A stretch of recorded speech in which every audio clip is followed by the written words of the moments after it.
You know the feeling. You slam the snooze button and tell yourself, just 5 more minutes. I'll be more productive, I swear. You splurge on something you can't really afford and whisper, I deserve a treat. You stick with a job you secretly hate and reason, hey, at least it's stable. We think these are just harmless, logical thoughts. Simple justifications for everyday choices. But what if they aren't? What if these are carefully crafted lies you're using to manipulate the one person you should trust the most, yourself? Believe it or not, for most of your life, you've been the target of a pretty sophisticated manipulation campaign. The kicker? The manipulator isn't some shadowy villain, it's your own mind. In this video, we're pulling back the curtain on this entire process. We'll uncover how you use a powerful psychological tool called rationalization, not just to make excuses, but to hide from a truth you might be terrified to face. And by the end, you'll know how to stop. Section 1, the problem, the sophisticated lie you tell yourself. So, let's get one thing straight. This isn't about the little white lie you tell to bail on a dinner party. This is about a deep, and often unconscious, psychological process known as rationalization. First introduced to the world of psychoanalysis back in 1908, it's one of the most common and cunning defense mechanisms our minds have.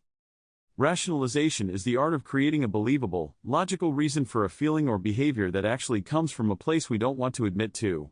It's how we justify our actions to ourselves and others, not with the real reason, but with a good reason. It's a clever attempt to find a logical excuse for a decision that was actually driven by impulse, fear, or a desire we're not proud of. Here's the most dangerous part, it happens unconsciously. You aren't just lying to other people, you are actively hiding your own motivations from yourself. The excuses you build feel real, logical, and totally sound. You genuinely start to believe them. This is what makes rationalization such a sophisticated form of self-manipulation. You are both the con artist and the mark, building a case so convincing that you completely buy into your own fiction. This whole charade protects your self-esteem in the short term, but it comes at a massive long-term cost. Section 2, the agitation, the painful truth of self-deception. So, what's the big deal? Everyone makes excuses, right? While that's true, relying on rationalization as your go-to coping strategy is like building a house on a foundation of your own lies. Sooner or later, it's going to crumble. The first thing to go is your personal growth. When you fail at something, instead of facing the real reason, maybe you weren't prepared, maybe you lacked a skill, you rationalize. You'll say the task was pointless anyway, or the person in charge had it out for you. This excuse shields your ego from the sting of failure, but it robs you of the most valuable lesson that failure offers. If you never figure out why you really failed, you're doomed to repeat the same mistakes, trapped in a cycle of self-sabotage, all while telling yourself a comforting story about why none of it is your fault. Next, it starts chipping away at your integrity. Every time you rationalize a behavior that clashes with your values, like gossiping about a friend, cutting corners at work, or dodging a tough conversation, you create a tiny fracture in your character. You start living a double life. There's the person you think you are, and then there's the person your actions show you to be. This gap creates a constant, low-grade feeling of being a fraud, a quiet anxiety humming in the background of your life. Finally, and maybe most tragically, rationalization slowly steals your life from you. It keeps you in bad relationships by telling you it's not that bad or I've already invested too much time. It keeps you in a soul-crushing career because the money is good or it's just too risky to make a change. It enables every unhealthy habit, from procrastination to substance use, by whispering justifications that stop you from making a real change. Each rationalization is another brick in the wall you're building between yourself and the life you could be living. You're trading your potential for comfort, your future for a little less pain today. Section 3, the why, the psychological engine of cognitive dissonance. So why on earth would our brains do this? Why engage in such elaborate self-deception? The answer lies in a groundbreaking idea from psychologist Leon Festinger, all the way back in 1957, cognitive dissonance. Cognitive dissonance is that deeply uncomfortable mental stress you feel when you hold two contradictory beliefs, or when your actions don't line up with your values. Picture someone who sees themselves as an honest, moral person. Now, imagine that person cheats on a test. This creates a massive internal conflict. The idea I am an honest person is suddenly at war with the fact I did a dishonest thing. This clash is psychologically painful. Our brain hates this feeling, it's like a mental alarm blaring, and it will do almost anything to shut it off. So, what are your options? You could change your behavior, confess and face the music. But that's hard, and it's a big blow to the ego. You could change your core belief and decide, well, maybe I'm not so honest after all. But that's even more painful.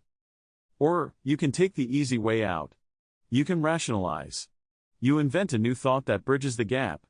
You tell yourself, the test was totally unfair, so I had to cheat just to level the playing field. Or maybe, everyone else was doing it, so I'd have been a fool not to. Suddenly, the tension disappears. The action no longer feels like a contradiction of your belief because you've justified it. You've convinced yourself that any good person would have done the same thing. That right there is the engine of rationalization. It's your brain's desperate attempt to escape the pain of your own hypocrisy. It's a psychological painkiller. But like any painkiller, if you overuse it, it doesn't fix the injury, it just lets you ignore it while the damage gets worse and worse. Section 4, The Solution, The Path to Brutal Honesty. Breaking free from the grip of rationalization isn't easy, it's a habit burned into our brains. But it is absolutely possible. It just takes a little courage and a commitment to knowing yourself better. Here are 3 practical steps you can start taking today. Step 1, the pause and question. The first move is to catch yourself in the act. Rationalizations are often reflexive, a split-second defense. The next time you feel yourself making an excuse or justifying something, just pause. For 1 second. In that pause, ask yourself a simple, powerful question: what am I really trying to avoid right now? Am I dodging the feeling of failure? The discomfort of hard work? The fear of a fight? The shame of a mistake? Don't look for the logical reason. Look for the feeling you're running from. This simple act shatters the unconscious pattern and cracks open the door to real self-awareness. Step 2, name the underlying feeling. Once you've asked the question, you have to answer it. Honestly. This is all about emotional literacy. You have to put a name to the emotion you're trying to avoid. Are you feeling lazy? Insecure? Scared? Jealous? Get specific. I didn't go to the gym because I was tired is a classic rationalization. Brutal honesty sounds more like, I didn't go to the gym because I felt unmotivated and I didn't want to push through that feeling of discomfort. I snapped at my partner because I had a bad day as an excuse. The truth? I snapped at my partner because I felt powerless at work and wanted to feel in control of something. Naming the real feeling, without judging yourself, strips the rationalization of its power. You can't solve a problem you refuse to actually see. Step 3, embrace brutal honesty. The final step is to commit to what some call radical honesty, not with the world, but with yourself. This doesn't mean you should beat yourself up. In fact, it requires the exact opposite, self-compassion. You have to create a safe mental space where it's okay to admit you were wrong, you were lazy, or you were scared. Understand that these feelings don't make you a bad person, they just make you human. Frame this self-honesty as your new superpower. The person who can admit their own flaws without shame is the person who can actually fix them. The person who can face an uncomfortable truth is the only one who can change their reality. Suddenly, honesty isn't a source of pain, it's the very tool you use to grow. For years, you've probably been using rationalization to protect your ego and sidestep discomfort. You've told yourself logical-sounding lies to justify your choices, all while manipulating yourself into staying exactly where you are. But you are not your excuses. Your identity isn't defined by your mistakes, but by your willingness to look them in the eye. The truth is, stopping this pattern is the ultimate act of self-respect.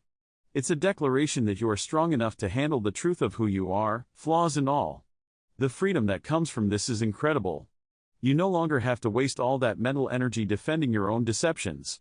You are finally free to learn, to grow, and to build a life that isn't just successful on the outside, but one that is sound, authentic, and true, all the way to its core. The journey starts right now, with one honest admission.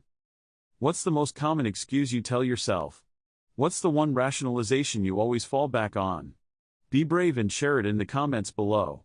By dragging it into the light, you take away its power. And if this video hit home for you, subscribe for more content on understanding your own psychology, and hit that like button to help other people find their way here too.